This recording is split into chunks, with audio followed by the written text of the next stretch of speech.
Are you tired of conceding bullshit goals on FIFA 23? If the answer to that question is yes, then this video is for you. Now, how can you stop conceding easy goals, guys? First and foremost, you need to learn a few things. Jockey, sprinting, speed jockey, partial team press, everything. Second man press. However, I'm going to teach you something more important, more significant. So make sure to watch this video till the end, right? I want you to pay attention on this one thing and one thing only. In this situation, you can see the opponent has only one viable option, and FIFA is a game of anticipation.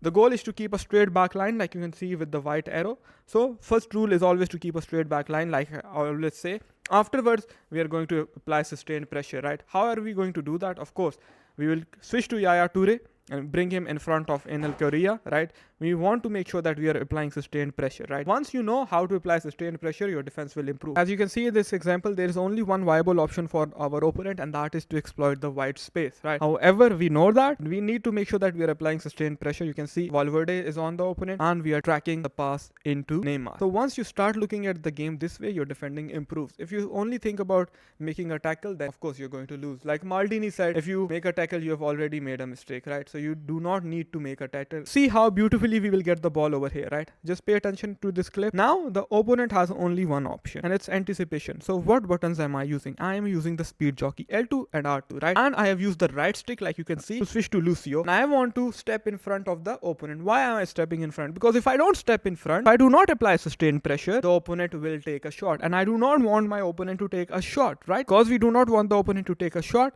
we are going to apply sustained pressure.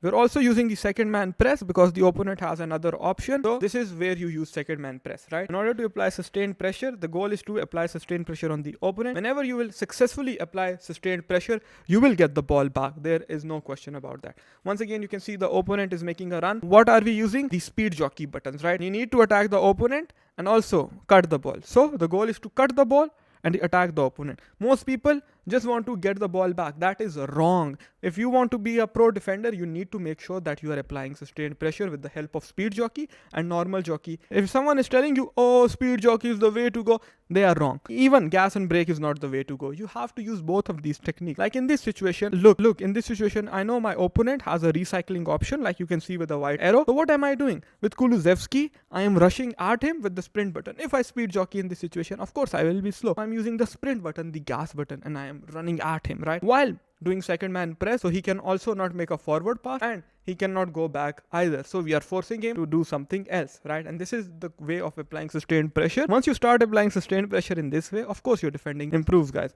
So this is what I want you to learn today. How to use gas and brake technique, when to use speed jockey, when to use gas and brake, and when to apply sustained pressure, right? Once again, guys, in this situation we need to evaluate what the opponent can do, right? As you can see, there is this guy making a run down the line, Luis Muriel or whatever his name is, and with Yaya Toure we are backtracking because keeping shape is also very important. So because we are backtracking with Yaya Toure, we will add one more guy into defense. Once we have enough numbers back, we are going to apply sustained pressure. So if you keep cutting passing lanes, keep using speed jockey all the time, using both L2, R2, LT, RT, just jockeying back without paying any attention to the opponent, what he is doing, what is anticipation, without learning what is sustained pressure, you will never improve. Now, not many people will teach you what is sustained pressure, but on King Sunny YouTube channel, like I said before, the goal is to help you improve and not sell stuff for views. Now, click here to learn the most overpowered left stick dribbling.